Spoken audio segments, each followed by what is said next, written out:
Wild Berry Pie. This comes to us on page 55 of Sugar Butter Flour, the official Waitress pie book, under the section Savory Pies. Now, contrary to what the name will have you believe, this is actually a wild berry, wild game stew as a pie. And I think making a stew this week is very appropriate because, one, we're in the throes of cold and flu season, and also because we are in the midst of just bad feelings all around. And I don't know about you, but I'm getting pretty sick and tired of it. So how about we make some comfort food, shall we? Roughly chop 1 large onion, and finely chop 3 cloves of garlic. In a small bowl, we put in 2 tablespoons of flour, 2 teaspoons of paprika, and a half a teaspoon each of allspice and cayenne. Whisk to combine. Now we have to prepare the meat. Now this is a wild game stew, so if you have access to wild game like venison shoulder or bottom round roast, you can use that. I'm using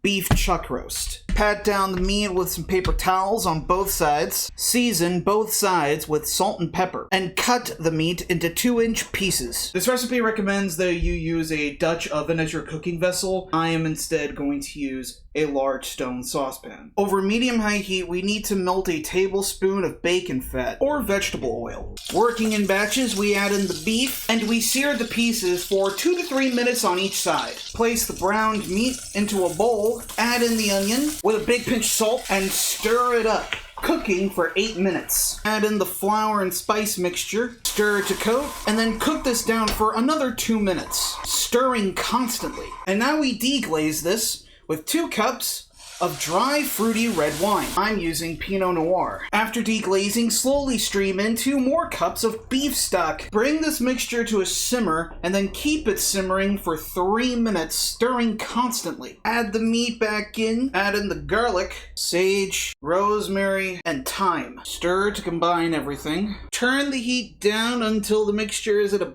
bare simmer. Cover the pot with a cocked lid, and then cook this for 2 whole hours. We need to peel, de-seed, and cube 3 cups worth of butternut squash. Though really you could use any winter squash like pie pumpkin, red curry, or kabocha. We also need to peel and then dice 1 cup's worth each of parsnips and carrots. Once the 2 hours on the stew are up, you add in the veggies, stir them all up in there, and cook this for 30 minutes, stirring occasionally, at which point everything should be rendered down. In a medium-sized bowl, we're gonna crush up 1 entire pint of fresh blackberries. Pour the blackberry mash into the stew, mix it up. Mix into this 2 tablespoons each of brown sugar and Dijon mustard. And finally add in a tablespoon of lemon juice. Once everything is thoroughly mixed together and heated up, we're gonna kill the heat. And now we're gonna make the thing that pushes this dish over the edge from being just a beef stew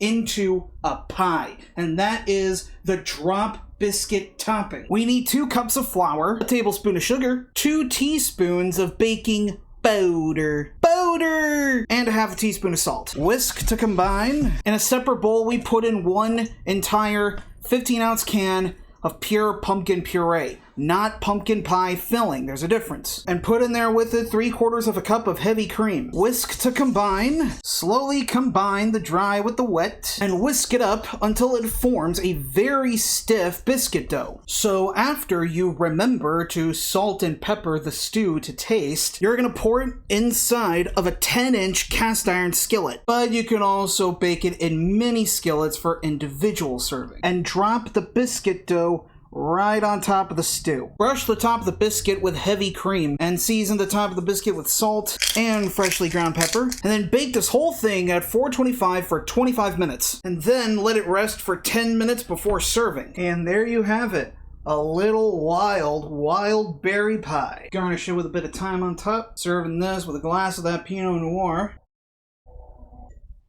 Oh yeah, that's nice. Now the blackberries play super well with the meat and the veggies. The pumpkin biscuit adds a lot of sweetness, got a nice texture, and the Pinot Noir pairs rather nicely with it too. Overall, this is just a really nice, comforting variation on a beef stew. And I hope that you do take some time to make it, because if there is anything that we need right now, it is definitely comfort food. Thank you so much for watching this episode of Waitress Wednesday today, and I'll see you in the next one.